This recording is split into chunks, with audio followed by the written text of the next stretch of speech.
Ótimo. Hoje a gente vai ter a Letícia com a gente, ela é colaboradora do centro já há muitos anos, é palestrante aqui, tenho certeza que vocês vão adorá-la. Ela está em outro time zone também, então ela acabou mudando de Portland há um tempinho atrás, mas aí continua ligada ao centro. E é hoje ela que vai estar falando para a gente sobre a primeira metade do módulo 6 sobre a reencarnação. Então, obrigada, Lei, que bom ter você aqui com a gente. Obrigada a todos. Um prazer, conhecer aqueles que eu ainda não conheço. E queria dizer a todos que acho que 5 anos atrás, eu estava exatamente no mesmo lugar que vocês estão hoje, iniciando meu estudo do EG, né, com a Ana, com a Dona Lúcia.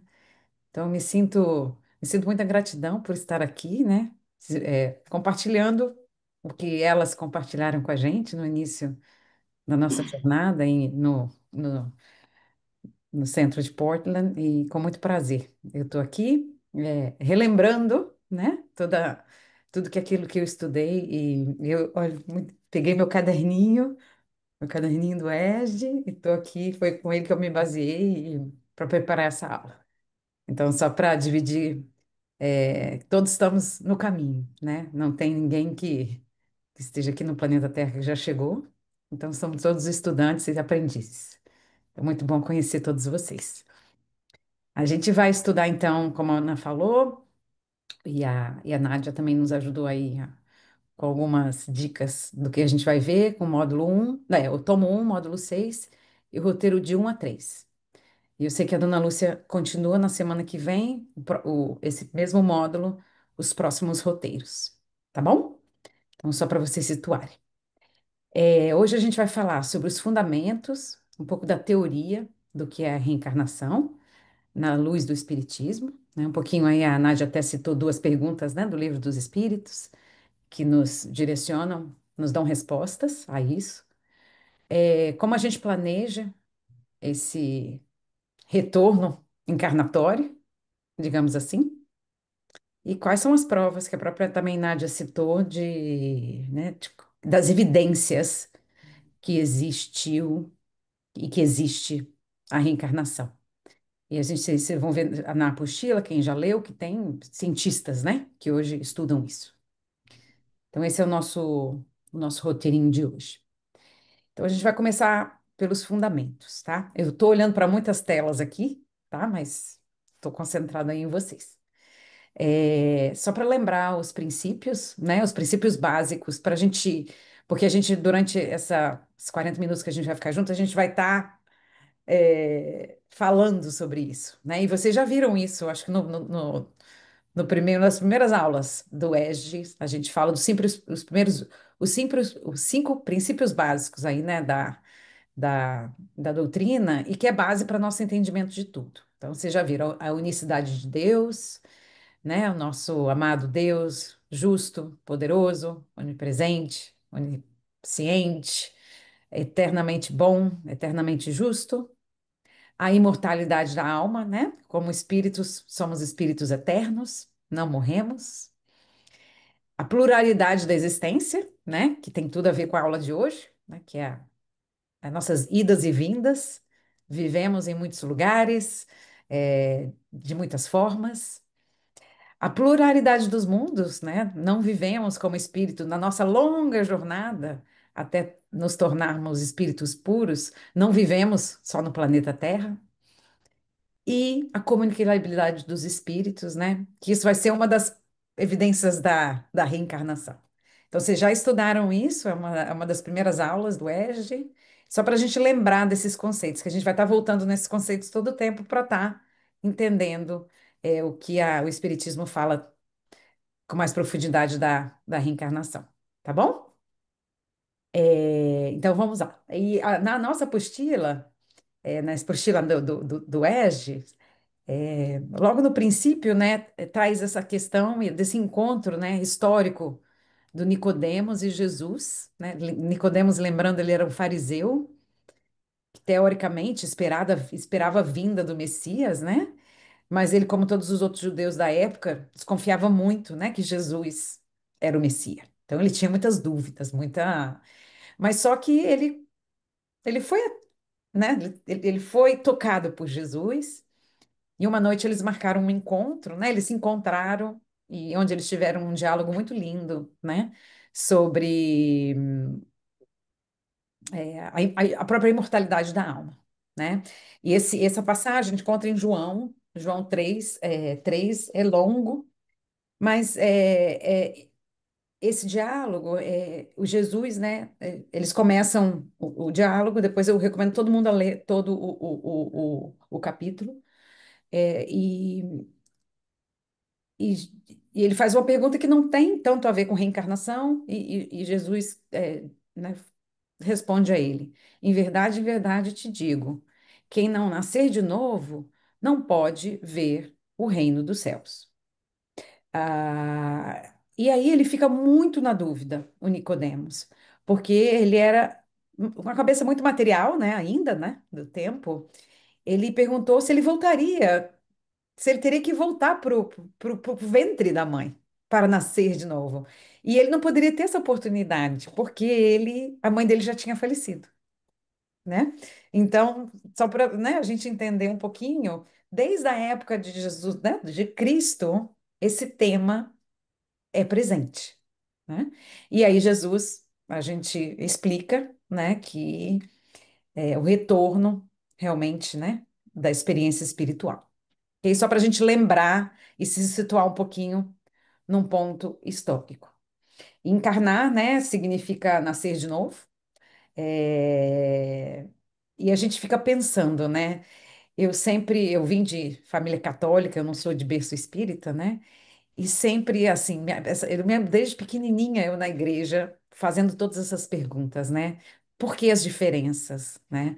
Por que as pessoas, né? Tem pessoas pobres, pessoas ricas, pessoas aleijadas, pessoas em pleno vigor físico, pessoas deprimidas, pessoas felizes, né? E se a gente encara o mundo, encara essas perguntas de um ponto de vista é, muito material, né? A gente pergunta onde está a justiça divina, né? Quando a gente vê tudo isso apenas no momento atual, daquele que a gente está vivendo, né? Onde está a justiça divina para explicar essas diferenças, né? E uma vez que eu particularmente aprendi sobre a reencarnação, né, e as encarnações, de alguma forma me trouxe uma paz interna mesmo, de entender, né, que a gente não é só o que a gente é aqui hoje, agora, nessa vida.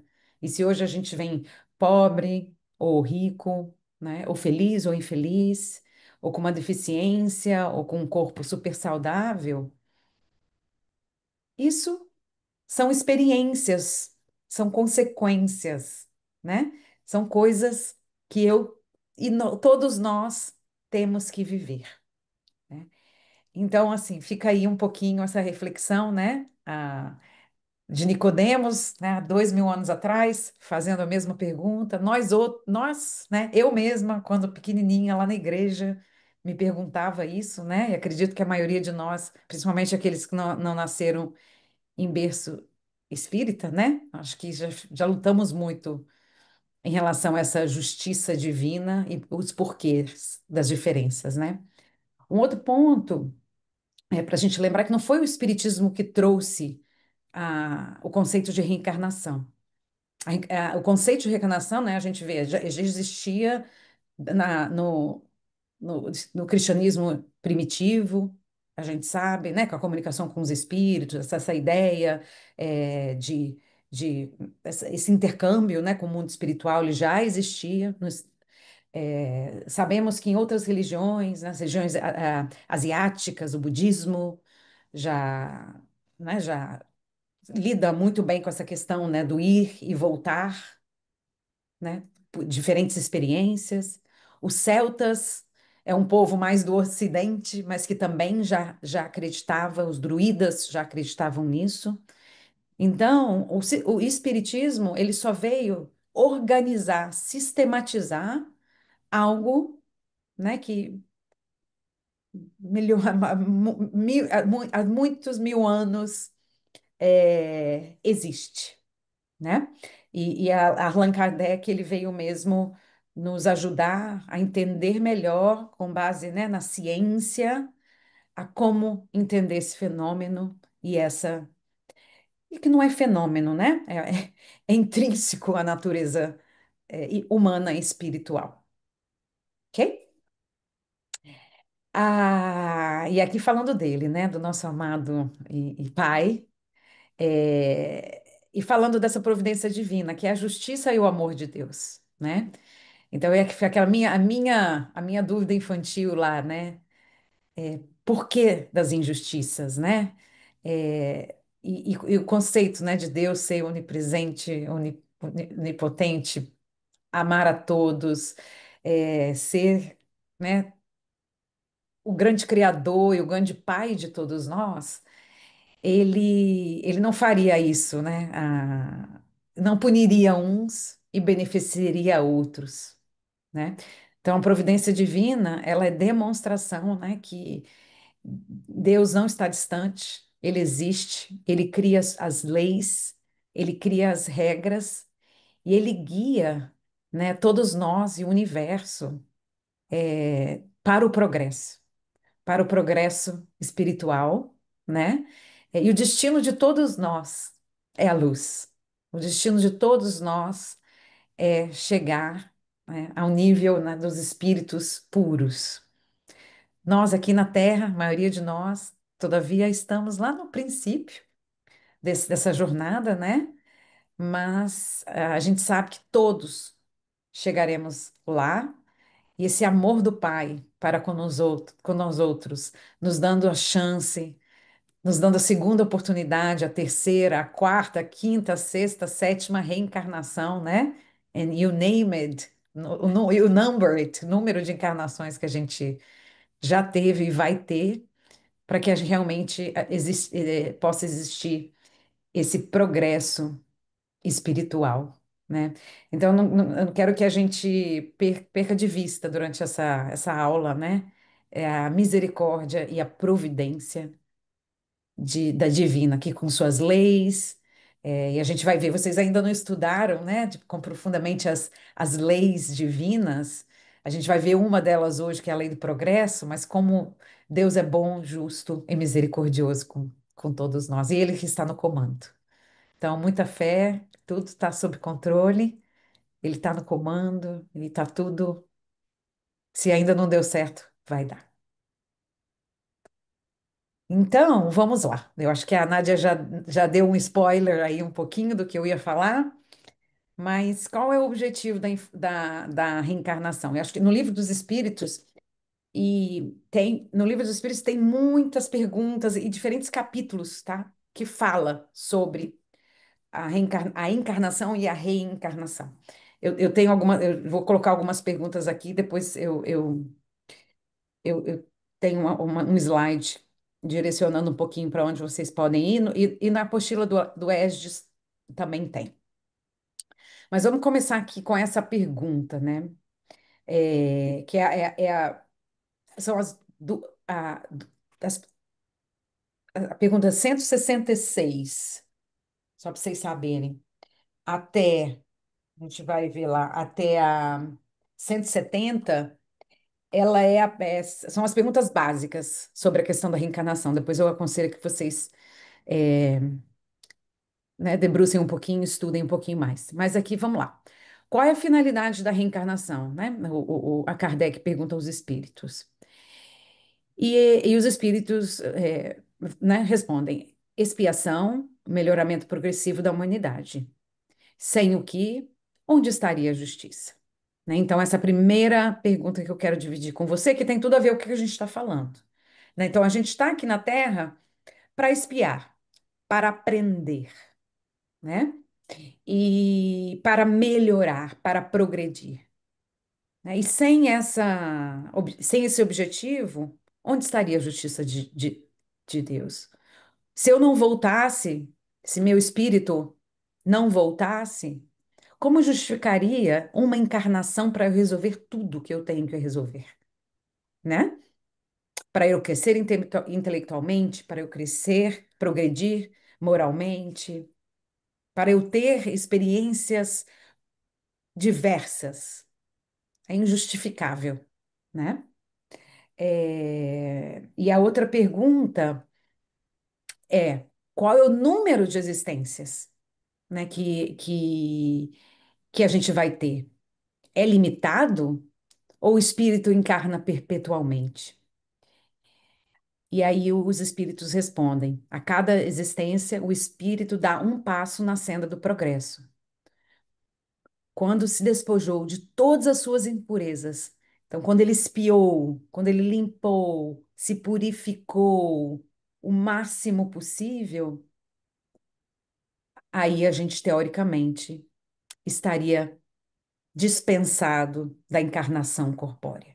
Mas enquanto a gente não tiver espiado e realmente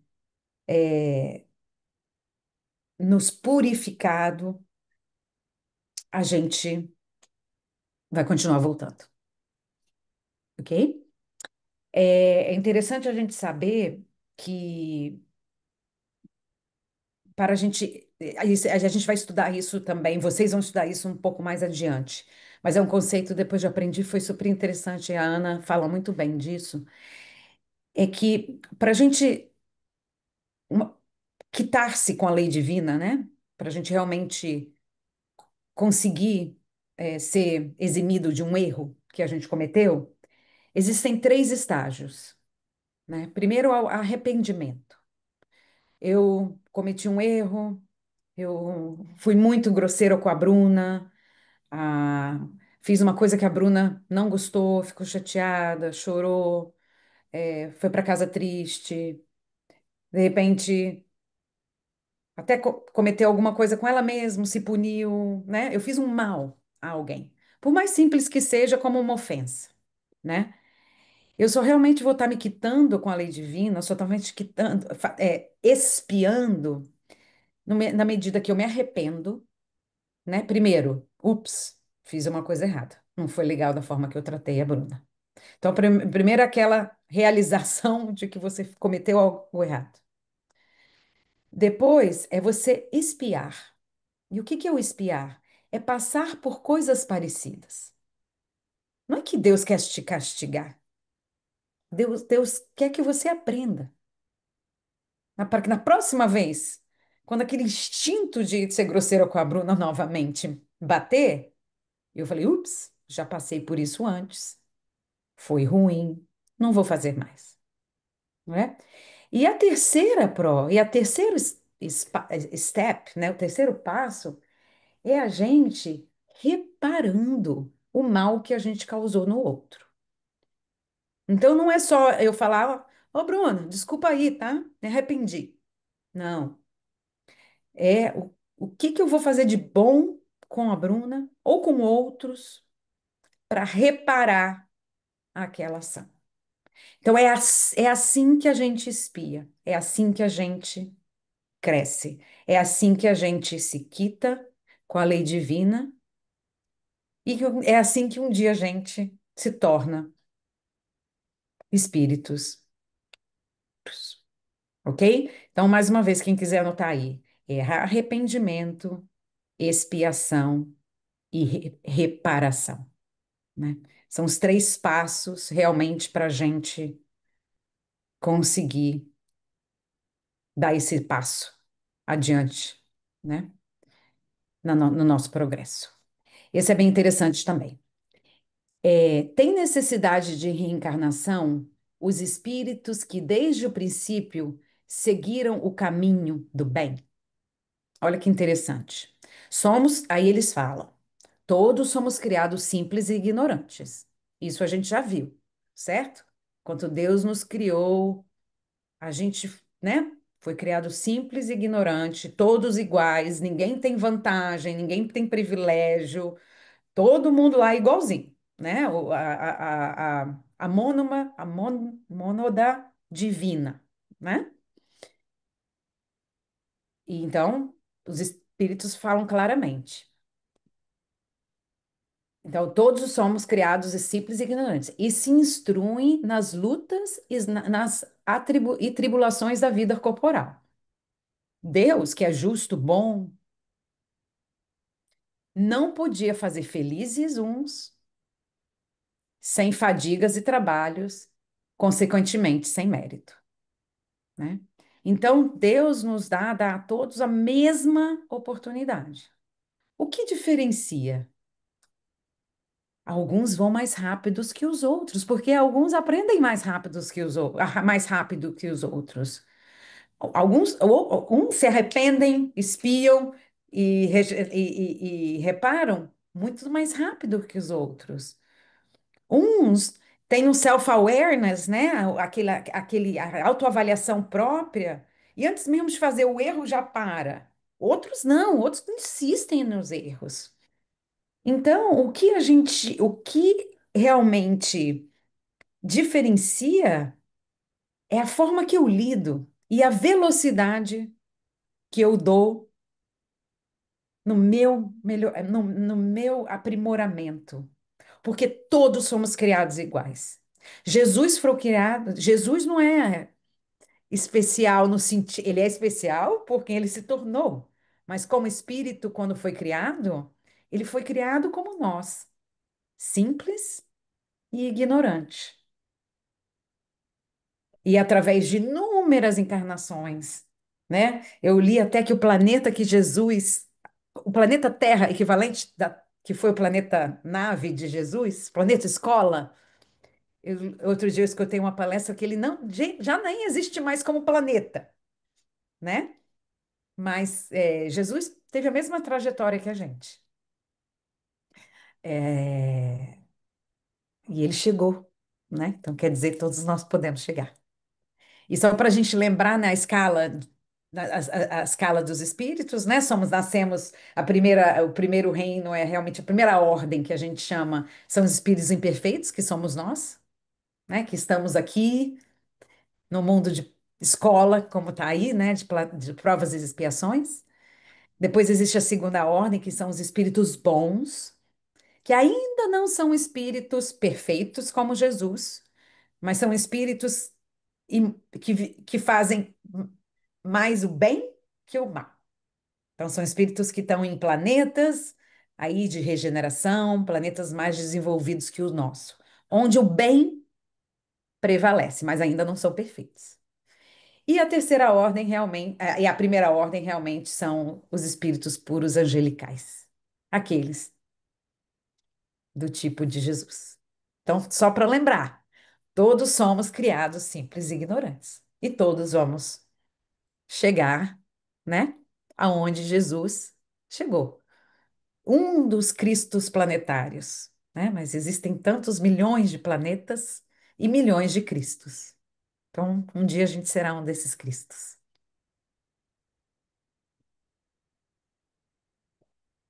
Aí tá a pergunta 166, ela tem várias subdivisões. E fala, alma que não atingiu a perfeição durante a vida corpórea, como acaba de se depurar? Então, eu vivi uma vida, né? Mas não cheguei à perfeição. O que que acontece comigo? Volto de novo, né? Então, os espíritos falam, submetendo-se à prova de uma nova existência. Então, na minha encarnação, nessa de hoje, eu com certeza não vou ser perfeita. O que que vai acontecer comigo né? Daqui a um tempo? Volto eu. Voltamos nós, acredito. Para cá ou para outro lugar, melhor, ou atrás, para trás a gente nunca volta, né? Isso a gente também tem fé. E isso é também das respostas que os espíritos nos dão. A gente nunca vai retroagir, né? A gente nunca vai andar para trás como progressão. A gente pode estagnar, mas a gente não volta à nossa evolução, ok? Mas vamos continuar aqui, voltando. Como realiza essa nova existência? Pela sua transformação como espírito? Aí eles falam, ao se depurar, né? O que que é o depurar? É o viver, é o arrepender, é o espiar, é o reparar, é o se segurar, é mudar o pensamento vibratório, right? Certo? A alma sofre sem dúvida uma transformação, mas para isso necessita da vida corpórea. Né? A gente sabe, vocês vão estudar isso mais e mais, que quando espíritos desencarnados, a gente aprende muito quando a gente está desencarnado, mas é que na Terra que a gente se prova. É a Terra que é a escola, é a Terra onde que a gente passa de grau, né? Quando a gente está desencarnado, a gente estuda muito, a gente tem muita orientação, mas aqui é o checkmate, né? Checkmate, é onde realmente a gente é provado e o objetivo é realmente se superar. A alma tem muitas existências corpóreas? Sim, aquilo que eu falei, todos nós temos muitas existências. Os que dizem ao contrário querem manter-vos na ignorância em que eles mesmos se encontram. Esse é seu desejo, né? Então, essa é a lei, lei do progresso. Vamos seguir desenvolvendo e a gente precisa de encarnar para poder crescer. Sabe aquele pessoal, né, que vai à universidade, estuda, estuda, estuda, depois quando vai para o mercado de trabalho não consegue trabalhar? Sim, é um pouquinho essa. Eu sou da área corporativa, então eu falo um pouquinho disso é a mesma coisa, né? Se a gente fica só no estudo, né, no mundo espiritual, a gente tem que né, encarnar e trabalhar, né? Pra você conseguir assim realmente produzir algo. Então é essa analogia que eu faço, que a gente tem que vir e trabalhar um pouquinho. E aí, para terminar, parece resultar desse princípio que após ter deixado o corpo, a alma toma outro. Dito de outra maneira, que ele se reencarna no novo corpo. É assim que se deve entender? Então, essa é a pergunta, né, do Kardec. E os espíritos falam: sim, é evidente. Ok? E aí a gente vê a lei do progresso. Como eu já disse, vocês ainda vão estudar as leis, as 10 leis, né, divinas, mas a lei do progresso é uma lei, né, que tem tudo a ver com esse tema, né? E no Gênese, é, e desculpa aí que tá um pouco sem, tem umas palavras sem acento, é, no item 33, Kardec fala, né? O princípio da encarnação é uma consequência necessária da lei do progresso, né? Então, a reencarnação é a consequência da lei do progresso. Sem encarnação, como explicar as diferenças? Ok? A pergunta do Livro dos Espíritos, que eu já comentei, pode o homem retrogradar para o estado de natureza, né? Ele pode voltar a um estágio mais primitivo que ele já passou? E ele fala, não. Os espíritos não. O homem tem que progredir incessantemente e não pode voltar ao estado da infância. Se progride, é porque Deus assim o quer. Pensar que possa retrogradar a sua primitiva condição seria negar a lei do progresso. Então é sempre avante, minha gente. Sempre à frente e avante. A gente pode estagnar, a gente pode estar tão orgulhoso, tão egoísta, né, tão fechado, materialista, que a gente pode estagnar, mas retroagir nunca. Tá bom? Isso é uma definição muito importante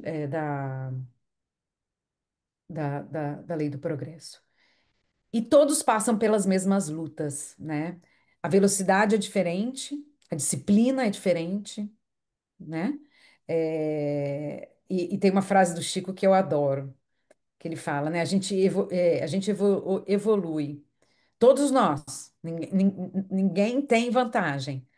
A gente evolui desidratando, né? Por lágrimas, chorando pela dor, ou suando pelo trabalho, pelo amor e trabalhando, né? Então não tem jeito. Essa é a lei, esse é o caminho. Então, né, se a gente puder recapitular, né, os conceitos, a providência divina junto com a lei do progresso, né, a gente sempre vai ter a oportunidade de reparar, de voltar, de ter outra chance.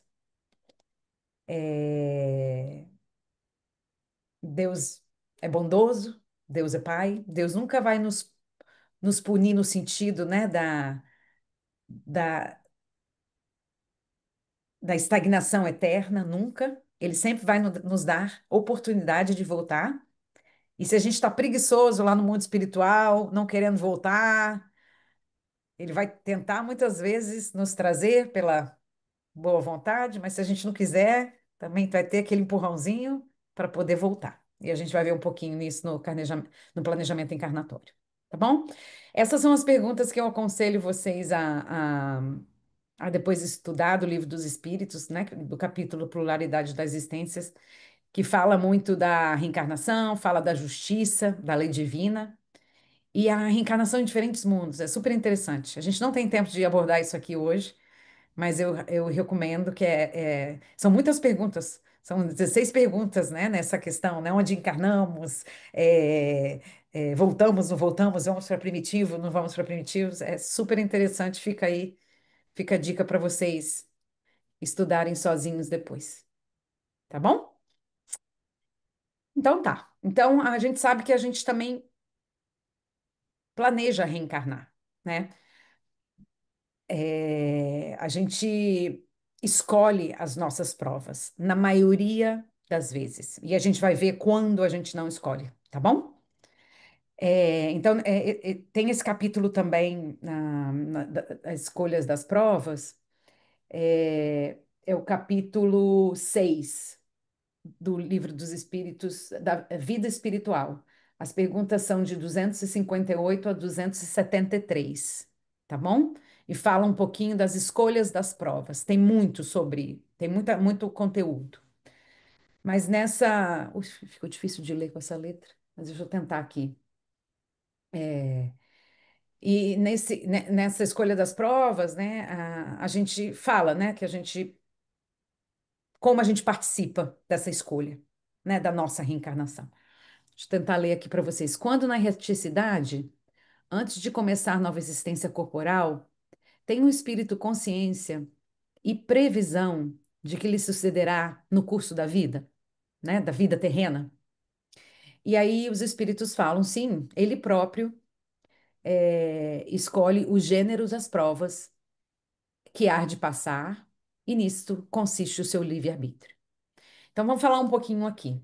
Quando a gente ainda é um espírito muito primitivo, a gente tende a ter reencarnações mais mandatórias, entre aspas, encarnações que a gente está no começo da nossa jornada, né? Por exemplo, quando a gente vamos voltar à escola, quando a gente lá está no maternal, no primário, nosso pai pega a gente, às vezes enfia no carro, que a gente está lá dando aquele piti, aquela pirraça, que a gente não quer ir para a escola, o pai enfia no carro e vai para a escola, né? Então, quando a gente é muito primitivo espiritualmente ainda, falando ainda no princípio da nossa encarnação, existe aquela coisa assim, meio obrigatória e meio padrão, que você tem que viver como espírito. Mas depois, à medida que a gente vai desenvolvendo a nossa asa da inteligência e da moral, e a gente vai criando o nosso livre-arbítrio, esse livre-arbítrio vai se solidificando, a gente sim participa da escolha das nossas provas, tá bom? A gente participa da escolha de tudo durante a nossa encarnação, 60, 70 anos de encarnação, tudo é mínima, dia a dia?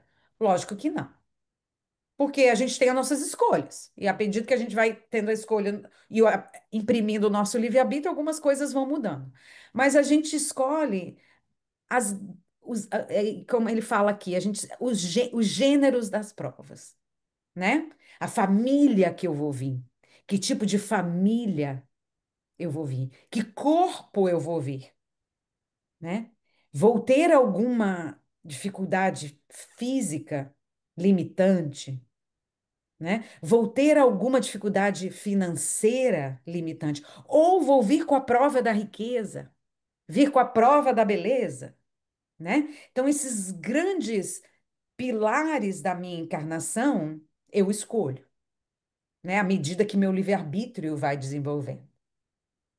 E à medida que eu vou vivendo, meu livre-arbítrio também vai imprimindo, sendo imprimida. Eu venho com a prova da riqueza. Essa aí todo mundo diz que quer, né? Mas é uma das mais difíceis, né? Porque é dividir, é dar para o outro, né? E geralmente o que que você faz? Você guarda para os seus, para você e para os seus, né? A prova da beleza. Ou uma prova física limitante, né? Então, tudo isso eu venho com esses grandes pilares, venho na família. Às vezes, acho que foi a Ana mesmo fala, né? Às vezes eu venho numa família difícil, uma família realmente de gente, né? Pessoas de má índole. Eu escolhi aquilo, não é possível. Escolheu. Às vezes você escolheu aquilo para realmente tentar superar aquela sua, teoricamente, como que é a palavra em português? Propensão ao crime. E você escolheu. Ou porque você tinha dívidas com aquelas pessoas que você tinha que espiar e reparar, né? Então, hoje, no estágio que a gente está, a gente escolhe. Não é Deus, então, quem impõe as atribulações da vida como castigo? Então, aqui não é Deus castigando a gente? Aí os espíritos falam: nada ocorre sem a permissão de Deus, né? Então, tudo que a gente escolhe, Deus dá o check. Porquanto foi Deus que estabeleceu todas as leis que regem o universo. E de agora perguntar por que decretou ele esta lei e não aquela, dando ao espírito liberdade de escolher. Deus lhe deixa inteira responsabilidade dos seus atos e das consequências que esses tiverem, né? Então, tudo que a gente vive aqui de dificuldade não é castigo, né? Vamos tirar o véu da ingenuidade. Ninguém está sendo castigado aqui, não. A gente está colhendo os frutos que a gente plantou, seja nessa encarnação ou em encarnações passadas, né? Com o nosso próprio livre-arbítrio. E tudo que a gente escolhe, né? Os caminhos que a gente escolhe, com certeza, providência divina sabe onde a gente está indo. E deixa a gente seguir. E as consequências a gente que vai acolher, né? Colher. Como pode o espírito, que em sua origem é simples e ignorante e carecido de experiência, escolher uma existência com conhecimento de causa e ser responsável por essa escolha? Deus, deixa eu ler aqui no meu, que está mais fácil de ler. Deus lhe supre a inexperiência, traçando o caminho que deve seguir, como faz com uma criancinha. É aquele exemplo que eu dei, né? Quando a gente é criancinha, o pai coloca a gente no carrinho lá e na cadeirinha e vai para a escola, né? Deixa-o, porém, pouco a pouco, à medida que seu livre-arbítrio se desenvolve, senhor de proceder à escolha. Desculpa, tá muito difícil essa letra. Senhor de proceder às escolhas, e só então que muitas vezes lhe acontece extraviar-se, tomando o mau caminho, por desatender o conselho dos bons espíritos. A isso é que se pode chamar de queda do homem, né? Então, Deus deixa a gente escolher, a gente sabe, né, que a gente vem com muitos amigos, inimigos também, quando a gente encarna, né, que são aqueles que a gente vai ter que se reparar. E geralmente eles estão nas nossas famílias, né? A gente já ouviu isso outras vezes. E ele nos dá os inimigos não como uma forma de nos punir, mas como uma forma de reparação. Mas ele também traz tanta gente boa na nossa vida para nos ajudar, né? Sejam os amigos, amigos de carne e osso, né, que estão com a gente, e os amigos espirituais, né? Então, se a gente falha, Deus nunca dá a cruz maior que a gente pode carregar numa encarnação. Lembre-se sempre disso. Nunca. A gente pode falhar, sim. A gente pode deixar a bola cair, a cruz cair. Mas quando a gente optou por aquilo, antes da gente chegar nessa encarnação, a gente tinha condições de superar. Através da nossa disciplina, das nossas escolhas, da rede de apoio que veio com a gente, seja encarnada ou desencarnada. Quando a gente planeja a encarnação, né, com os nossos espíritos, né, existem departamentos de planejamento encarnatório, né? Existem pleiades de espíritos que ajudam a gente a cada reencarnação. A gente tem todos os subsídios para vencer aquela encarnação. Todos. Deus é justo até nisso. E se a gente erra, foi a nossa escolha, ok? E aí a continuação dessa pergunta. Quando o espírito goza do livre-arbítrio, a escolha da existência corporal dependerá sempre exclusivamente da sua vontade, ou essa existência lhe pode ser imposta como expiação pela vontade de Deus? Então, a gente pode ter uma encarnação imposta, né?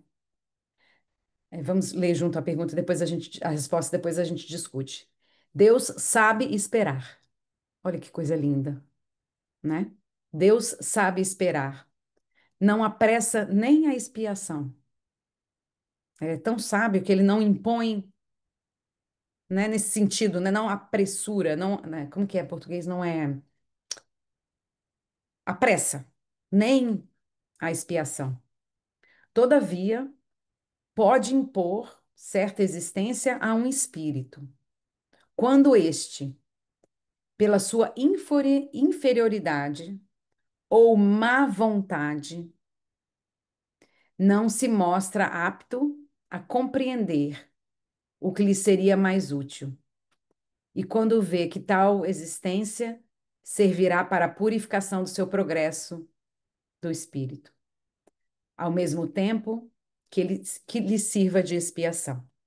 Então, na literatura do Chico, muitos casos, né, que a gente vê de, né, de espíritos que já estão no umbral ou que já estão no mundo espiritual por muito tempo, né, e que precisam seguir evoluindo e que não fazem isso por estarem acomodados ou por terem medo realmente de saber o que vão encontrar aqui, né?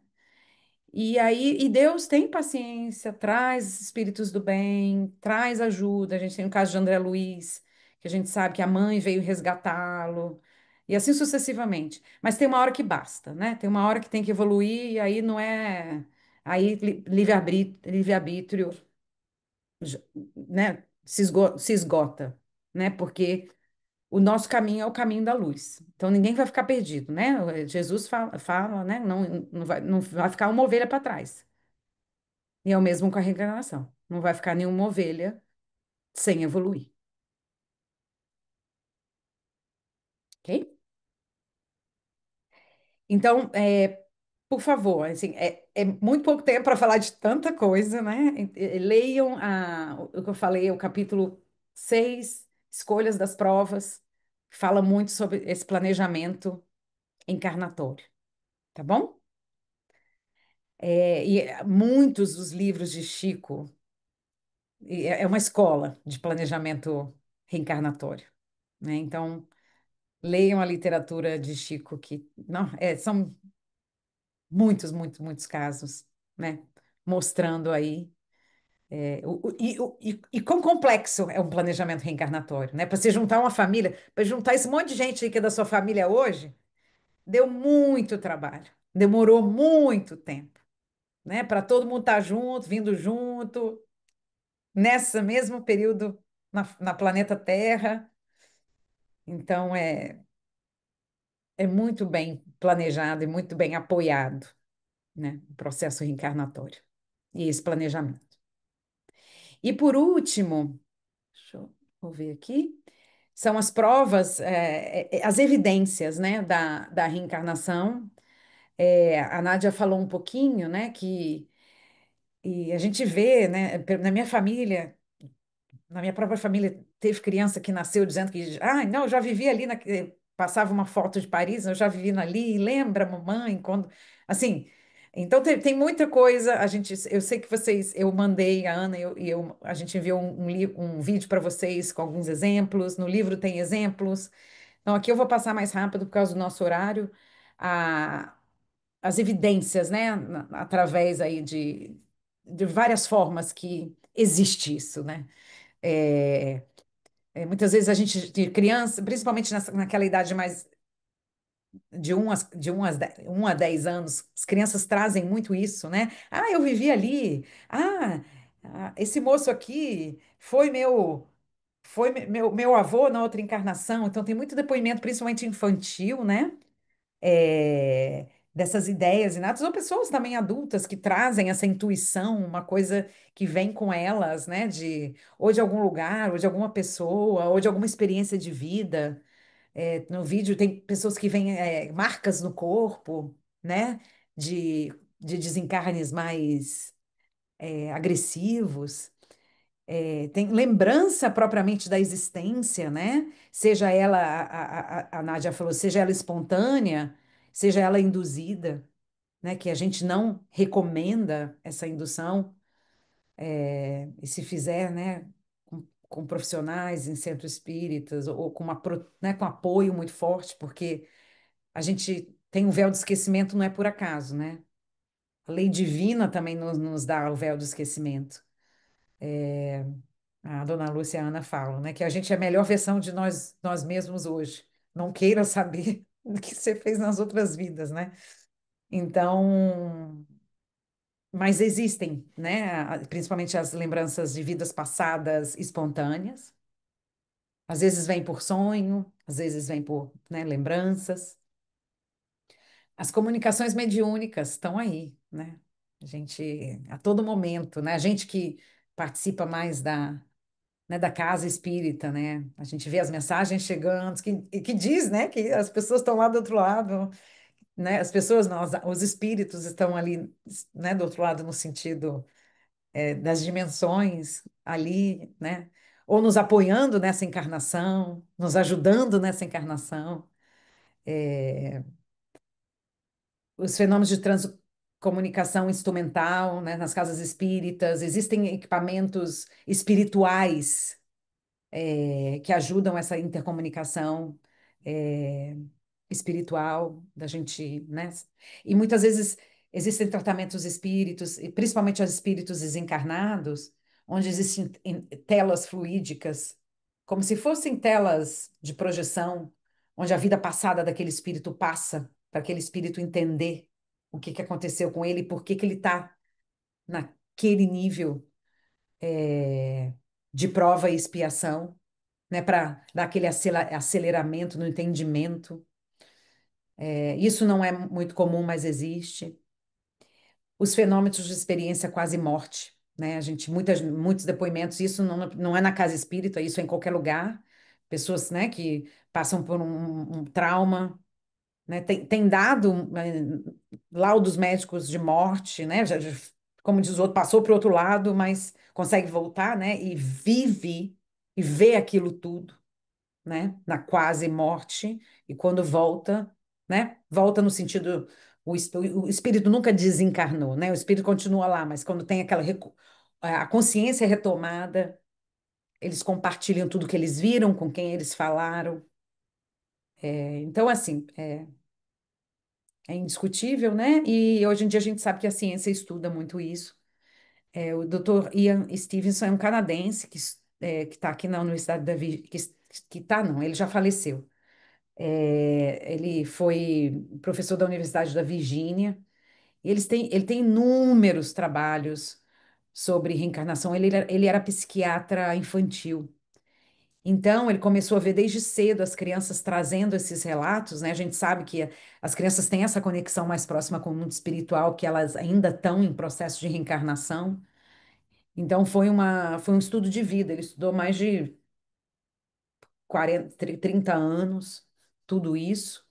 E Tem muita coisa legal sobre ele na internet, ele já faleceu, e ele tem um predecessor aqui na universidade, a- aqui acho que na mesma universidade que ele, que chama Jim Tucker.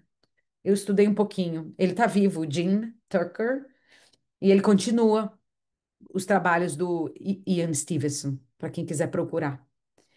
E aí, com muito orgulho também no Brasil, a gente tem um grupo em Juiz de Fora, né, com o doutor Alexandre Moreira, que também estuda é, todos esses fenômenos, né, ele também é psiquiatra, parapsicólogo, e estuda todos esses fenômenos paranormais cientificamente, é, estudo paranormal, né, para os leigos, né, para a gente é, provas espirituais da reencarnação, do mundo dos espíritos, e esse que é o vídeo que a gente mandou para vocês como pre-work, que ele dá ele dá esse exemplo das marcas, ele dá exemplo de uma pessoa, um exemplo de uma criança, de uma pessoa que fazia incenso na outra encarnação e vai no lugar onde tem uma fábrica de incenso e se identifica com tudo aquilo. Muito interessante. Então, tem muita coisa aí para ser explorada, mas não quero passar do tempo, já são 7 para vocês, né? 10 horas aqui para mim. É, agradeço. Aí eu não sei, Ana, se a gente abre para pergunta, como que deixa eu, se tem algum Oi, espaço para pergunta, para obrigada, Lê. de nada. Palestra Oh, ótima. tô vendo o Manuel agora. Manuel também foi nosso professor. Que delícia. Como eu estava projetando, eu não conseguia ver. É, obrigada, Lê. Uma aula linda. Normalmente a gente abre para pergunta assim. Alguém tem alguma dúvida, algum comentário? Quer falar alguma coisa? Pois, Oi, Ana, eu tenho uma pergunta, Letícia também. Aline aqui falando. sim, Eu não sei se essa pergunta cabe aqui hoje, se não couber, não tem problema, eu posso fazer em outra ocasião, tá? É, é, a gente sabe que o espírito, na ligação do espermatozoide com o óvulo, é quando o espírito, o espírito estar ali, não é?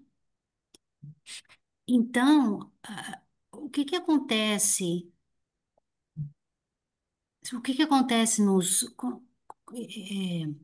nas clínicas de FIV, por exemplo, humana, tá? Que fazem FIV, que fazem os embriões humanos, certo? E existem embriões que são feitos congelados e não são utilizados. O que são esses embriões congelados? São espíritos que já estão ali e eles ficam ali. O que que acontece com isso? Que reencarnaram ali e não vão ser utilizados, porque alguns não são utilizados, não são transferidos e ficam ali congelados. Então, isso me veio na cabeça esse dia, porque eu trabalho com isso, mas em animal, né? Daí eu fiquei pensando o que acontece com esses embriõezinhos aí, humanos. Essa pergunta é uma pergunta muito comum que a gente escuta, né? E algumas coisas para a gente ponderar aqui, Aline. E Thaís, já já a gente fala com você, tá? Bom, eu vou falar aqui e vou deixar depois a mamãe e o Manuel comentarem. Tem inclusive um livro específico, eu estou tentando lembrar, provavelmente o Manuel vai saber o nome do livro, que fala só desses tópicos cabeludos, tipo inseminação artificial, né? Então, acho bem interessante, justamente porque você faz inseminação animal, né? A sua área específica. Primeira coisa é, se Deus não quisesse que a ciência conseguisse fazer isso, não estaria disponível para nós.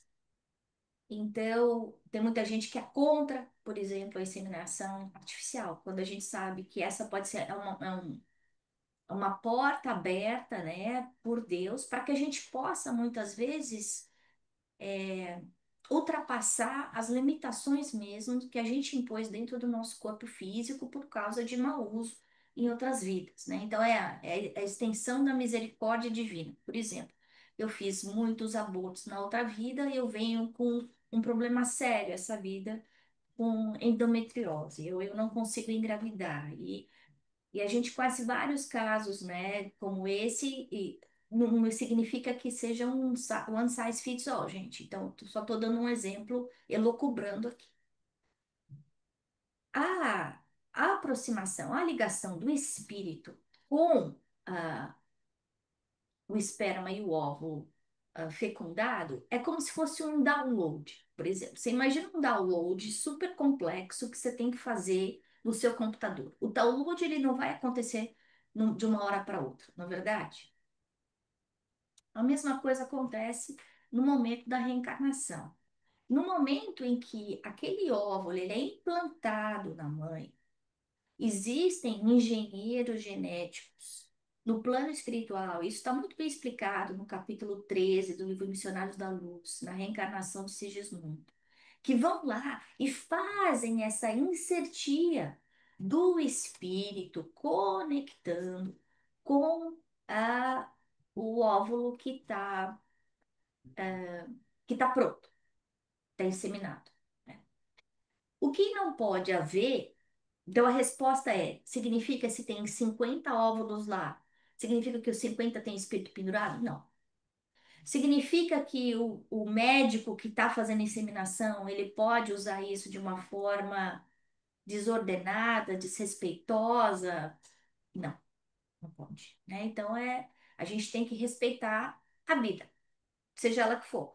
A gente tem que respeitar a terra, as plantinhas, os bichinhos e até a sementinha que vai dar a vida um dia. Tá bom, mas não, não é que tem. Então tem 30 espíritos pendurados lá dentro do freezer. Não, não tem. Tá bom? Manuel, mamãe, vocês querem complementar alguma coisa? Letícia, desculpa, eu pulei aí em cima de você. Não, eu não me sinto capacitada para responder isso, não. Obrigada. Mas eu acho que o exemplo muito claro, eu diria assim, até sei lá, você é cientista, né? Então, você sabe a complexidade. Imagina um projeto enorme que você tem que fazer o download no seu computador. Às vezes demora 12 horas, não é? Imagina que você tem que fazer um backup de tudo que você pesquisou. Você vai apresentar no Egito daqui uma semana, né? Vai demorar 12 horas. Você não vai fazer assim. É a mesma coisa. E esse download, ele vai acontecendo e ele só termina aos 7 anos.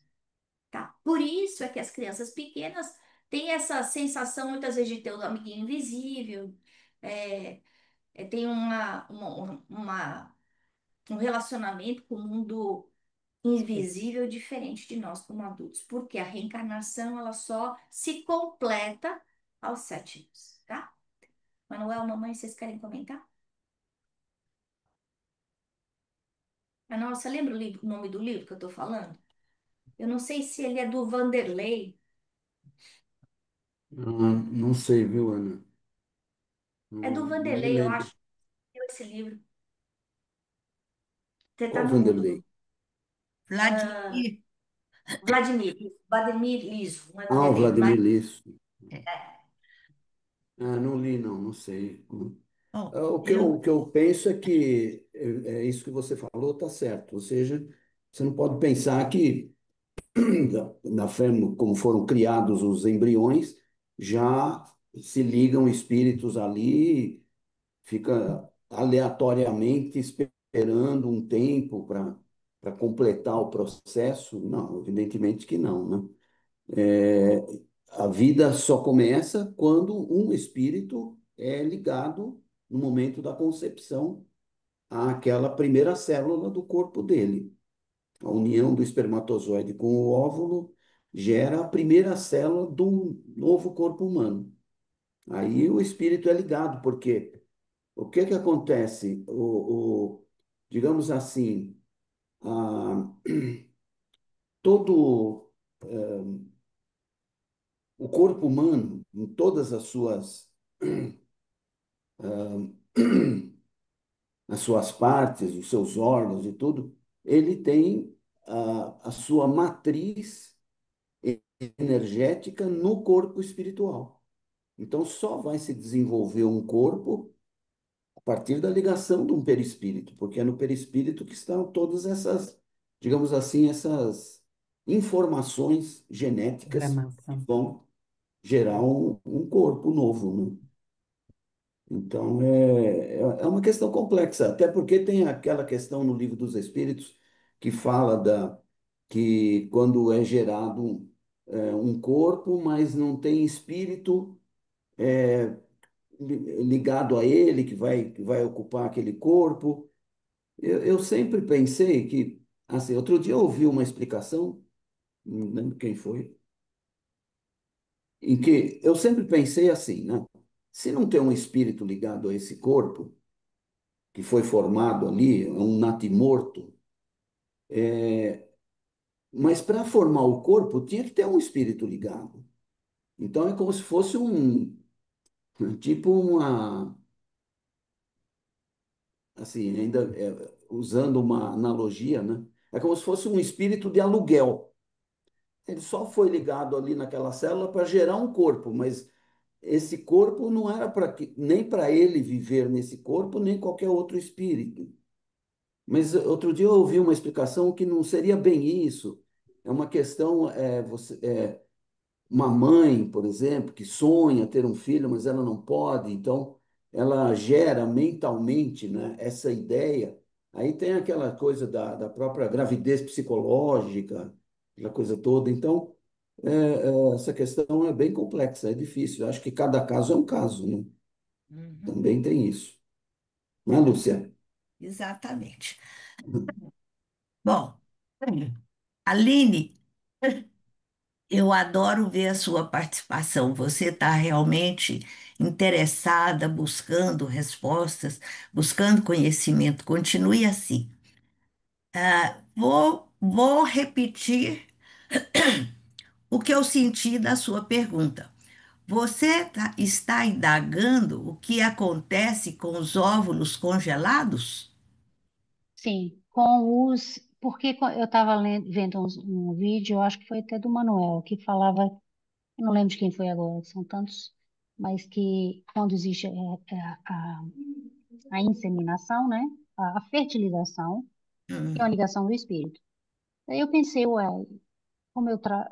como eu vejo tantos embriões na minha frente, claro que não são humanos, eu pensei nos humanos, eu falei, e esses que são produzidos e não são utilizados, né? Então, na minha cabeça, a imagem que eu tinha é que eram um monte de embrião, um monte de espírito ali preso. Hum. Ó, vamos dividir a nossa reflexão em duas partes. Primeira parte, o óvulo que está guardadinho no congelador da clínica de esterilidade. Ali não tem espírito, é material genético, puro e simples, É orgânico, né? Até não é? material orgânico. Material genético, não tem espírito ligado. É como se fosse um depósito de tijolo, de telha, de areia, de ferro, de tudo que vai ser usado na construção. Tá lá, guardadinho na prateleira. A- Nós aprendemos com André Luiz que a união do espírito ao corpo se dá no corpo da mãe, no útero da mãe. Até André Luiz nos fala que a equipe espiritual responsável por esse trabalho espera passar o momento do namoro lá, e depois de algumas horas é que eles entram no quarto do casal para fazer a operação de ligação do espírito com o material genético, né? E Inclusive, né, Lúcia, magnetizando o próprio espermatozoide que sim, vai fecundar a seja criança. o óvulo que já está na barriga da mãe, seja o óvulo que está sendo trazido lá Uhum. da geladeira, do congelador. Então, quando coloca no útero da mãe, quando trazem o espírito miniaturizado e fazem, imagine que nível de operação perispiritual, material, espiritual, é muito complexa, né? É que acontece a união do espírito com o corpo. Inclusive, ah, as tentativas que são feitas em laboratório de fecundar o óvulo fora do corpo da mãe, não dão certo, porque apesar do progresso da medicina, a ciência acadêmica da Terra ainda não tem competência para trazer, para aglutinar e introjetar todos os recursos necessários para o surgimento da vida. Por enquanto, o surgimento da vida está na mão de Deus. E a gente sabe disso observando os momentos mais singelos da natureza. Por exemplo, que trincou a casca do ovo, não tem cientista nenhum que consegue restaurá-la perfeitamente. A planta ficou sem regar, secou, a folha murchou. A ciência da Terra não consegue fazer a folha voltar à vida, né? Então, ah, esses detalhes, esses preâmbulos, são etapas necessárias e indispensáveis para aquele momento mais na frente possibilitar o surgimento da vida. Mas o surgimento da vida, a união do espírito ao novo corpo, só naquele momento sagrado no útero da mãe. E aí essa operação é tão complexa, como a Ana lembrou, o processo de reencarnação fica mais ou menos terminado aos 7 anos. Por isso que a Igreja Católica faz a crisma, porque ela considera que naquele momento o ser já está consciente para assumir os compromissos que lhe foram trazidos, acrescidos no batismo. Mas a doutrina espírita vai além e diz que o processo continua, que a união do espírito com o corpo só se dá plenamente na adolescência, por volta dos 14 anos. Aí as comportas do passado se abrem e aquele espírito assume as lembranças, a condução, a direção da sua encarnação. Não, não assume de uma vez só, não. Vai assumindo devagarzinho, né? E por isso que os nossos bebezinhos, as nossas criancinhas, tão simpáticas, tão dóceis, tão boazinhas, tão carinhosas, de repente na adolescência tudo vira um bicho esquisito, né? Já começa a complicar, a brigar, enfim. Então, a partir desse momento, ele vai somar todos os valores e informações que recebeu da mãe, do pai, da nova família, da religião que teve ou que não teve, da escola que frequentou ou não frequentou, da convivência com bons ou maus amigos que ele foi trocando experiências. E aí, no momento da adolescência, ele vai fazer um mix. O que foi acrescentado na presente encarnação, o que foi plantado de novo na presente encarnação, vai fazer um mix com a bagagem do passado que aflora nesse momento em que as comportas reencarnatórias se abrem. E se ele tiver tido uma boa orientação, ele vai saber evitar os erros de passado. Por isso é que lá no Livro dos Espíritos a gente lê com tamanha clareza que paternidade e maternidade são missões, missões importantíssimas da qual Sagradas, né? sagrada os pais vão responder pelo sucesso ou pelo fracasso daquele espírito. Se eles tiverem ensinado, através de palavras, através de exemplos, cercado aquela criança com valores éticos e morais, e a criança virar bandido, eles estão descomprometidos. A responsabilidade não é deles. Aí foi o passado que teve um peso maior, né? Mas então o processo reencarnatório começa no útero da mãe e vai até a adolescência. A Elaine Muito lembrou lindo, uma obrigada. que Eu, foi. eu não sei se eu consegui entender e responder direitinho o que você queria. Deu certo? Você quer fazer mais alguma pergunta? Não, só agradecer pela explicação que foi lindíssima. Obrigada. A Outra Elaine, coisa. não, mas só um pouquinho, a gente já estourou bastante tempo, só um pouquinho. A Elaine, ela lembrou que num dos livros de André Luiz, ele comenta que os espíritos mais evoluídos que estão voltando para a Terra, eles estão voltando através, muitas vezes, de inseminação artificial, porque o corpo perispiritual precisa de um mecanismo diferente para a reencarnação. Eu não me lembro qual é o livro, a Elaine até me perguntou, eu não lembro qual é. Mas se eu Isso me não lembro, é novidade nenhuma, meus queridos. Cada caso é um caso. Para cada espírito, para cada reencarnação, há um planejamento divino. O espírito vem para uma vida padrão, para uma vida comum, para uma vida normal, de rotina. A dinâmica é uma. O espírito vem com missão, o espírito vai ter que fazer coisas essas. Claro que a providência divina que nós estudamos essa noite aí com a Letícia vai providenciar todos os recursos necessários para que aquele espírito tenha a retaguarda, o suporte necessário para realizar a sua missão. Então, não vamos pensar numa receita fixa, invariável, porque isso não existe.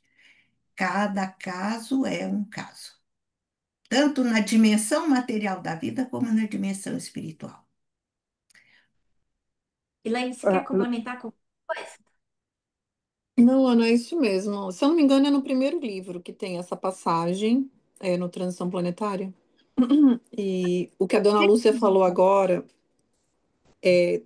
fecha assim, né?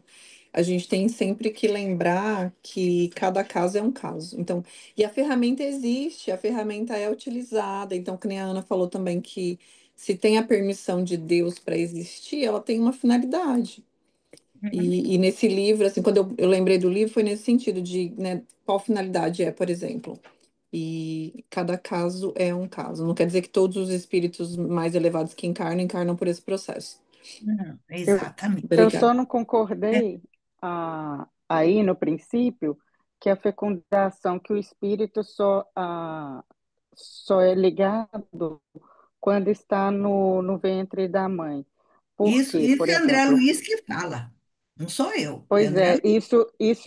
isso eu não concordo não, porque ah, os meus filhos foram feitos do lado de fora, ah, através de in vitro. Então, como é que fecundou do lado de fora se era para fecundar do lado de dentro? Não faz sentido para mim, Raquel. Raquel, o material genético foi, como é que é, amontoado, reunido Foi criado fora, Foi fora. lá criado fora. tudo do lado de A fora. preparação foi fora, mas para surgir a vida só nesse momento sagrado, Porque como quando colocou em você os embriões, Ele foi já quando estava implantou, fecundado. já estava fecundado. Mas o que a Exato. dona Lúcia está Então, falando é que quando esse ele já está. está no seu útero, quando ele está no seu útero, é quando ele vai se estava ligar no seu fecundado, corpo. estava fecundado primeira, segunda, terceira etapa. O mistério da vida escapa para todos nós que somos ainda espíritos de um planeta de expiação e provas. É ciência de alto nível. Eu São queria só deixar detalhes. a Aline falar, porque a especialidade, a Aline é cientista e o que ela faz é isso. Então, Sim, Aline, e aí, como é que você faz aí com o Eu bichinho? imagino, assim, pela explicação da dona Lúcia, me fez sentido, porque quando a gente cria ele no laboratório, o embrião cresce até um certo número de células, por exemplo. Pronto, é aquilo ali. Aquilo vai ser colocado dentro de você. Dentro da mãe é que ele tem tudo necessário para ele continuar desenvolvendo, que as células vão continuar se dividindo, o coração vai surgir, tudo vai surgir. E é quando ele se liga no útero, existe essa conexão, né, no útero da mãe. E eu entendo, pelo que eu entendi, é aí que a mágica acontece, a beleza acontece. é, são detalhes complexos que a equipe espiritual é que vai trazer, que vai Hum. acrescentar, né? E o interessante é que muitas vezes esse óvulo fecundado, ele é implantado na barriga da mãe e a maior parte deles não dá certo, né? Uhum. Como é que você explica isso? Né? Então, ca- cada caso é um caso. É Mas o é o planejamento divino. a Tudo primeira foi preparado, mas existem energias. outra, Uhum. Raquel, faz sentido? Ainda não. Sabe por quê? Eu vou até te explicar o porquê que para mim não faz sentido. Por quê? Ah, se você pega um espermatozoide, pega um óvulo, do lado de fora, você tira o óvulo da mãe e tira o espermatozoide ali. Para essa fecundação tá ali, eles colocam juntos vários, uns fecundam e outros não. Aí eu até entendo que os que não fecundaram não tem ali um espírito, mas os que fecundaram tem que estar ligado a alguma coisa. E aí depois que é colocado no útero da mãe, eu entendo que ali pode sim ter pode não, com certeza deve ter uma intervenção divina para dizer, ok, ali tem, por exemplo, vou dar um exemplo aleatório, tem 6 que estão com vida ali, porque eles colocam todos com vida, todos ali estão é, prontos para fecundar. E aí tá ali os 6, vamos supor, 2 decide ficar e 4 decide que não é a hora, ou são expelidos, o que for. Então, assim, para mim ainda não sei, é meio que complicado essa Ah, explicação que só é ligado o espírito quando está dentro da mãe. Eu acho que é ligado antes de estar dentro da mãe, e dentro da mãe pode ser alguma coisa que escolhe quem vai ficar, ou quem vai embora, ou quem tem permissão, ou quem não tem. Não sei, eu fiquei meio confusa com isso, sabe? Raquel, sabe o que está Hum, complicando para você? É que você está ah, olhando o óvulo fecundado como produto terminado, acabado. Não, ali é é, material genético preparado numa primeira, numa segunda, numa terceira etapa. Tanto é que o médico fertiliza 4, 5 óvulos, seleciona, escolhe botar um só, ou dois, ou três, de acordo com a vontade da mãe, né? Isso a gente sabe que acontece. E o que sobra uhum, são óvulos fecundados provisoriamente, como é que eu vou dizer assim, num nível muito singelo, são descartados. E isso acontece, se houvesse um espírito ali, se houvesse vida, tá, seria uma espécie de aborto, seria ilegal, Uhum. seria antiético. E, no entanto, a própria ciência acadêmica e a própria religião aceita com naturalidade que isso aconteça. Porque a etapa um, a etapa 2, a etapa 3, todas foram cumpridas lá fora. Agora, para finalizar e para surgir a vida, é preciso dessa reta final. sim, Essa reta final, minha querida, nós ainda não temos competência para entender, para sim, explicar, sabe? sim, Então, uhum, é passo a passo. sim, Mas, e outra coisa, a Ana falou, tá tudo bonitinho, tudo certinho, botaram lá no útero da mãe e não dá certo. Por que que não dá certo? Porque existem energias espirituais atuando ali da mãe que fez muito aborto, e da mãe que tem que passar pela prova da esterilidade, coisas assim, que são uhum, fatores atuantes e que escapam sim, do nosso controle, né? sim, uhum, Tá isso bom? sim, tá bom, obrigada. De nada. Thaís. Eu tenho duas perguntas que eu anotei aqui. Ahn, Acho que a Leti comentou um pouquinho, mas quando falou sobre a questão, não lembro se é a prova ou como. Peraí, deixa eu lembrar aqui. Que era o termo? Não era do planejamento, acho que é das provas de Experiência. reencarnação que fala sobre. Cadê? Aqui, a lembrança provocada pode ser espontânea, né? Ou que ela pode ser provocada por médicos ou psicólogos. E aí, minha dúvida é sobre essas questões, por exemplo, que hoje está muito nessa questão de constelação familiar. A Leite falou um pouquinho sobre hipnose. Ahn, isso é realmente atuação dos espíritos? Essas técnicas que existem hoje nesses. Seria atuação da espiritualidade trazendo essas memórias? Entendo que não, tá? Não, a constelação familiar é você indo para sua caixa cástica lá pelas suas memórias aí de espírito, né? Mas até eu acho que no caso de uma constelação familiar, você está fazendo de alguma forma uma regressão com outro nome, né?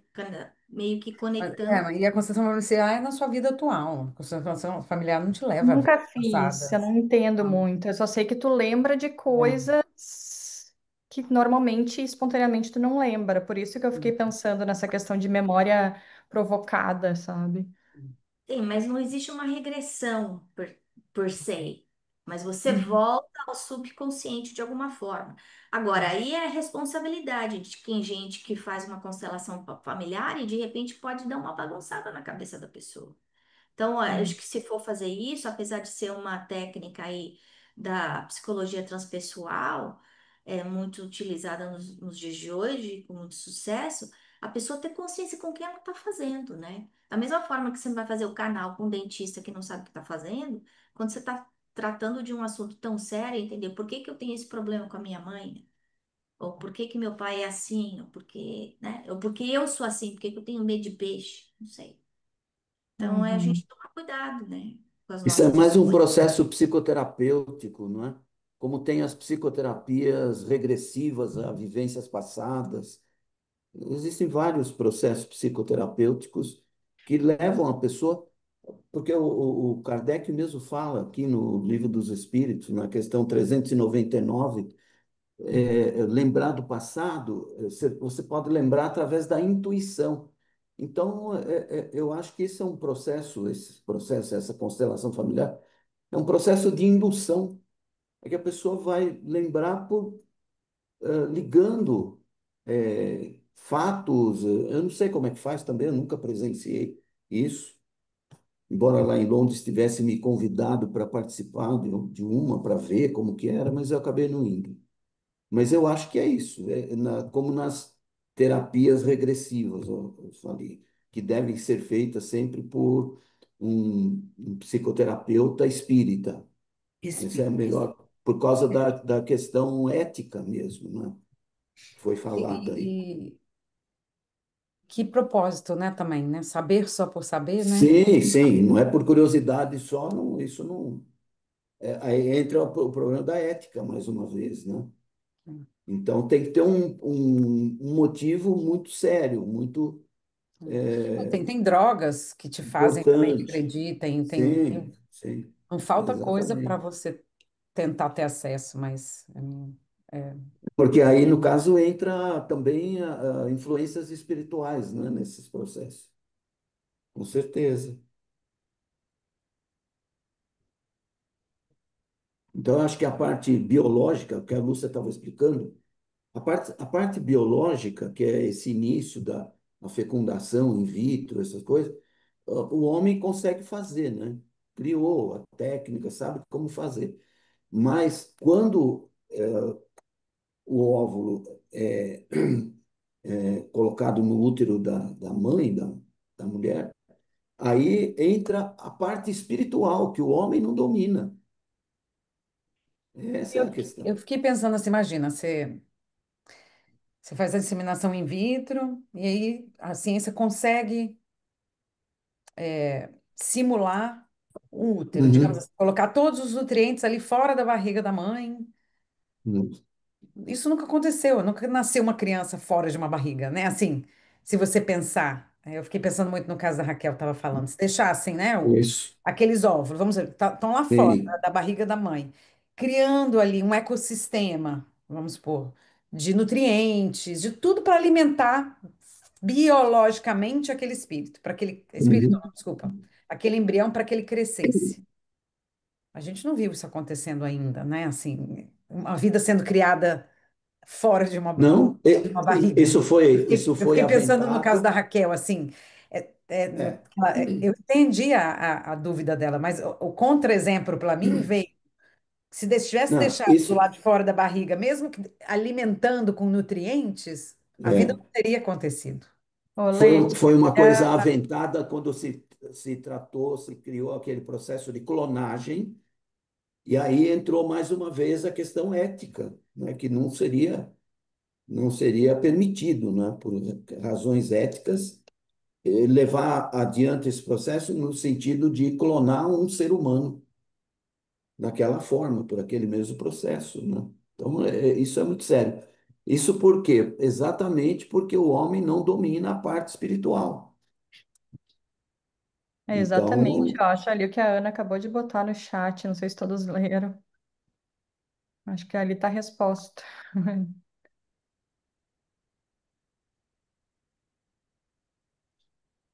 O Santo de Nossos Dias, é esse o livro, Ana? É. Ah, Tem o Transição Planetária, que o que a Elaine lembrou, que fala desse casal que é de Minas Gerais e que é um casal especial, uma família bacana que estava recebendo um espírito mais evoluído para ajudar o avanço da Terra. É isso que você está falando, né, Elaine? Esse caso? Sim, agora o cachorro quer falar também, mas é isso mesmo. E eu coloquei aí no chat sobre a questão 356 do Livro dos Espíritos, que fala do do natimorto, né? desenvolvimento que não tem necessariamente um espírito ligado a ele. Então, assim, o material genético estava ali, se formou por outros motivos, né? Com certeza teve um motivo, mas não tinha um espírito. Então, só a união do material genético não garante que há a ligação de um espírito ali. Por isso É, que eu falei que para a formação de um corpo humano, né, teria que ter um espírito de aluguel, porque ele estaria ali só para formar o corpo, mas não para completar uma encarnação, né? Isso acontece muitas vezes, principalmente com espíritos ovoides que perderam a forma do perispírito pelo pensamento contínuo, na Uhum. hipnose que eles fazem de ódio, de raiva, de rancor, e aí eles deformam, eles chamam void porque ele fica numa uma forma meio oval mesmo, né? E aí, muitas vezes, eles precisam desse empréstimo da. Lembra que o perispírito é a forma que forma, né? Quando ele perdeu Aham. a forma, ele precisa do contrário, ele precisa de um decalque ali para conseguir se reformular para uma encarnação seguinte. Porque senão ele vem que nem uma massa de dor. Bom, pessoal, a gente explodiu o tempo. eu queria só falar para vocês uma coisinha a mais. Ó, estão vendo esse livro aqui? É o livro do segundo ano do curso de filosofia que o Manuel e eu participamos durante quase 30 anos. Ah, um curso maravilhoso. Primeiro ano a gente estudava ciência acadêmica, segundo ano, segundo, terceiro e quarto ano, filosofia espírita. Inclusive o programa do terceiro ano era o seu livro, né? Deus, O Espírito, quarto ano. quarto. Quarto. É.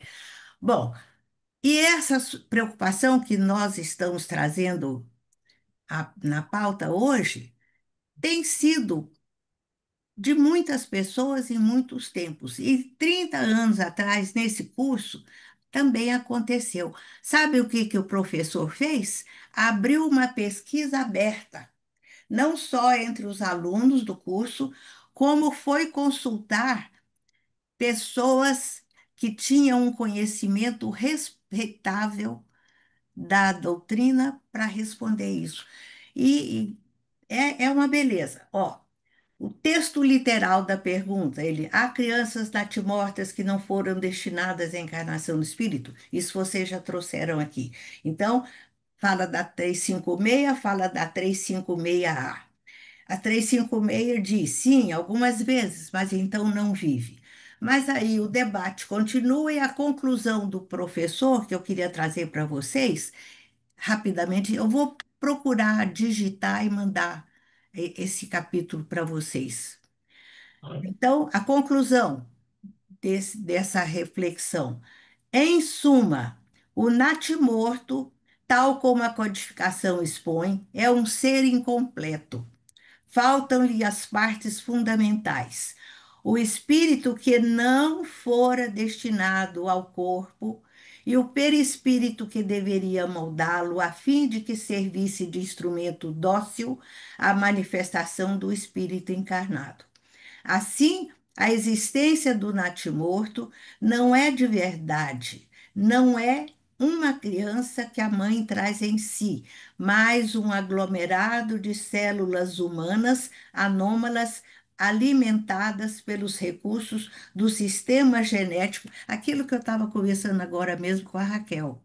Então, parece que já é um ser, mas ainda não é. Então, no natimorto, o processo começou errado e não segue em frente corretamente. Então, são células humanas anômalas alimentadas pelos recursos do sistema genético e os ideais da mãe, que o Manuel falou ainda há pouco, que às vezes a mãe quer tanto aquela gravidez que ela fornece energia eletromagnética que vai vitalizando aquele monte de célula estragada, né? Imperfeita, melhor dizendo. Anômalas alimentadas pelos recursos do sistema genético e os ideais da mãe que aguarda a chegada de um filho, o ser amado que seria carne de sua carne, fruto do seu amor. Natimorto nos parece apenas uma expressão convencional, pois que nele não nasce uma criança morta, é um ser anômalo. Fugiu dos padrões, gente. Não é um processo efetivo, né? Cuja vitalidade se extingue, talvez, antes do ato de expulsão obstetrícia que liberta o feto e seus apêndices, sobretudo a gestante. Eu quis trazer rapidamente, apesar de ser um assunto tão sério, não dever ser tratado assim, na base da corrida, mas só para acalmar mentes e corações para a gente entender. Cada caso é um caso. Tudo que acontece tem uma razão de ser. E nós, com a nossa visão limitada, muitas vezes, na maioria das vezes, não conseguimos compreender. Então, vamos continuar estudando.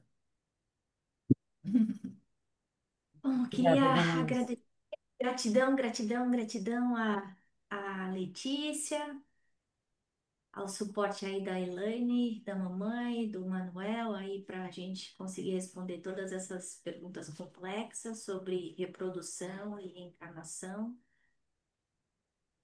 É o milagre da vida, a gente tem que entender que não vem do lado material, e sim do lado espiritual. É, a E criação aí, universal, a criação divina não é 2 mais 2 igual a 4. É mais complexo do que isso.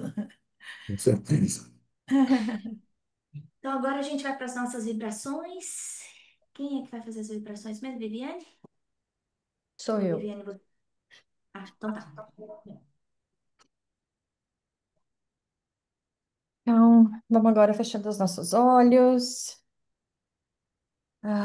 nos concentrar, nosso pensamento em Deus, em Jesus. E nesse roteiro vamos doar o que temos de melhor em benefício daqueles que necessitam mais do que nós. Pai Celestial, abençoe nosso desejo sincero de servir, que em seu nome, com o auxílio de bons espíritos, possamos ajudar aqueles mais necessitados que nós. Pedimos assim pela paz na terra. Deus de amor e paz, confiamos na sua sabedoria. Ajuda-nos a fazer a nossa parte para que haja harmonia e fraternidade no mundo. Abençoa, Senhor, os dirigentes de todas as nações, especialmente os do nosso país. Ajuda nossos irmãos que estão nos vícios ou envolvidos no crime. Abençoa os que persistem no erro, a fim de que se arrependam, melhorem e progridam no caminho do bem. Ampara, Pai, aqueles que estão nas ruas, sem lar e sem abrigo. Envolve no seu amor e paz os idosos em asilos e as crianças que sofrem em solidão e abandono. Abençoa todos que estão doentes em hospitais ou em seus lares, à espera de conforto e cura. Leve aos aflitos e desesperados coragem, paciência e o alívio para os seus males, e que, se for permitido, que recuperem a saúde mental, emocional e física. Abençoe cada lar deste planeta, que os pais amem e respeitem seus filhos, e que os filhos amem e respeitem seus pais. Que cada lar se transforme em um templo de amor e fraternidade.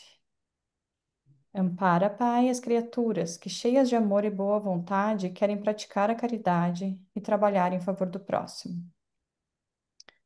Pedimos por todas as religiões que divulgam o Evangelho de Jesus, em especial por esta casa, o Chico Xavier, em Portland. E quanto a nós, pedimos perdão pelas nossas falhas e sabedoria para saber amar mais aqueles que vivem conosco. Obrigada, Senhor, pelas bênçãos e experiências que temos nessa vida. Amém. Agora a gente vai para a prece de encerramento.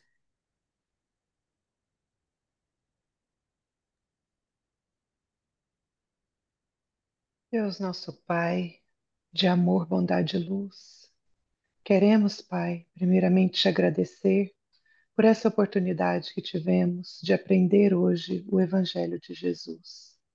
Que possamos, Pai, colocar em prática todos os nossos ensinamentos que aqui tivemos hoje.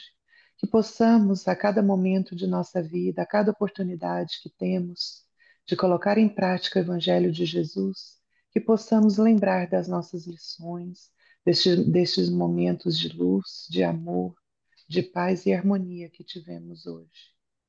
Que possamos sempre, Pai, lembrar que o Evangelho de Jesus deve ser o nosso manual de instrução para a nossa vida, para todos os momentos, para todas as oportunidades que temos de colocá-lo em prática. Então, Pai, te pedimos aqui a vossa bênção, a sua luz e a luz de todos os espíritos protetores, companheiros de jornada, que possamos estar sempre iluminados, possamos ter sempre forças, luz e harmonia em nossas vidas, para seguirmos em frente nessa caminhada terrena de tanta luz, de tanta misericórdia e amor. Venha-nos estar conosco durante toda a nossa semana, hoje, agora e sempre. Que assim seja. Que assim seja. Graças a Deus. Então, obrigada a todas. Boa noite, uma ótima